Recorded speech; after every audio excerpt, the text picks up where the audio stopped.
क्या पाकिस्तानी आर्मी बांग्लादेश में जा रही है? क्योंकि इस टॉपिक से रिलेटेड बहुत सारे आर्टिकल्स पब्लिश हुए कि पाकिस्तानी आर्मी प्लान कर रही है कि बांग्लादेश वापस जाएंगे पहली बार सिंस 1971। और बांग्लादेश की जो नई गवर्नमेंट है अंडर यूनुस, वो बहुत ज्यादा फ्रेंडली है पाकिस्तान के। इसके बाद इंडिया में सबसे ज्यादा ये कंसर्न आ गया कि पाकिस्तानी आर्मी बांग्लादेश वापस जाएगी, क्योंकि इससे रिलेटेड इंडिया में बहुत से लोगों ने आर्टिकल पब्लिश किए, वीडियोज बना दी गई। इस टॉपिक से रिलेटेड आपको ये जानना बहुत ही इंपॉर्टेंट है कि बांग्लादेश की आर्मी ने इन सारी रिपोर्ट्स को रिजेक्ट कर दिया है और ये कहा है कि पाकिस्तान की आर्मी हमारे देश में नहीं आ रही है। ये बांग्लादेश का न्यूज़पेपर है। इसके अलावा वेरियस न्यूज आउटलेट्स हैं जो ये दावा कर रहे हैं कि पाकिस्तानी आर्मी बांग्लादेश में नहीं आएगी, जिसमें ये लिखा है कि बांग्लादेशी आर्मी ने रिजेक्ट कर दिया है इंडिया की अंडे बाजार रिपोर्ट। ये एक न्यूज आउटलेट है इंडिया में जो मेनली बंगाली में न्यूज पब्लिश करते हैं। इन्हीं से सबसे पहले खबर फैली थी कि पाकिस्तानी आर्मी बांग्लादेश में आएगी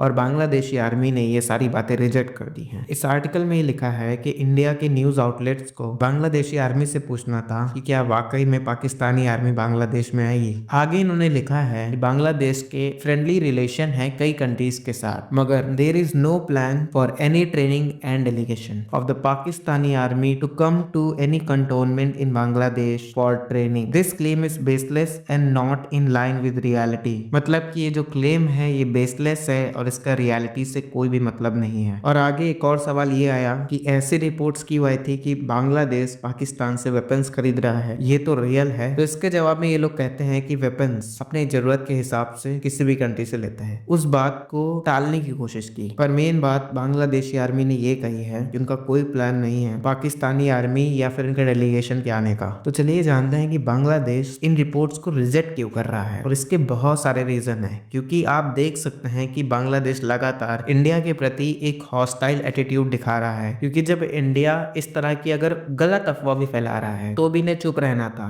कि इंडिया को जो बोलना है बोलने दो। इसके पीछे बहुत बड़ा रीजन है भूख। सही सुना आपने, चावल की भूख। क्योंकि बांग्लादेश के पास जो भी राइस का स्टोरेज था 1.1 मिलियन टन, वो सब फ्लड की वजह से डिस्ट्रॉय हो गया। उसके अलावा बांग्लादेश बहुत ज्यादा चावल म्यांमार से परचेज करता था, लेकिन प्रेजेंट में म्यांमार बांग्लादेश आर्मी में प्रॉब्लम आ गई है, जिसके बाद बॉर्डर को ब्लॉक कर दिया गया है, जिसके कारण बांग्लादेश में फूड की बहुत ज्यादा शॉर्टेज आ चुकी है। और फूड प्राइसेस की वजह से पॉसिबिलिटी है कि जो गरीब क्लास है वो बहुत ज्यादा सफर करने वाले हैं। ऐसे टाइम में एक कंट्री जो जनरली बांग्लादेश को बचा सकता है वो भारत है। ये मेरा पर्सनल ओपिनियन है। अपना देश एक ऐसा देश है जो अपने एनिमीज के प्रति भी बहुत ही काइंड रहता है। हम लोग इतने भी रूथलेस नहीं हैं अपने दुश्मन के प्रति। आप सोच के देखिए, एक ऐसा कंट्री जिसकी गवर्नमेंट तो चाहती ही है कि इंडिया पे कैप्चर करे, साथ ही उसकी सिटीजन भी यही चाहती है, और साथ ही साथ कैप्चर करना तो अलग है, वो हमारी सिविलाइजेशन भी मिटाना चाहते हैं, तब भी इंडिया उन्हें फीड करेगा। और ये एक सिमिलर सा है कि आप किसी स्नेक को दूध पिला रहे हैं। ये मेरा पर्सनल ओपिनियन है, किसी आर्टिकल में नहीं लिखा है। इससे पहले भी बहुत सारे न्यूज आ चुके हैं बांग्लादेश से कि वो इंडिया को तोड़ेंगे, वेस्ट बंगाल को कैप्चर करेंगे, मोदी के रूल से बाहर निकालेंगे, और भी बहुत कुछ। और ये सब बोलने में वहां की गवर्नमेंट भी मदद कर रही है, तब भी इंडिया इसे नजरअंदाज करके इनकी हेल्प कर रहा है। जो भी बांग्लादेश में हो रहा है, ये जो आर्टिकल्स रिजेक्ट किए जा रहे हैं,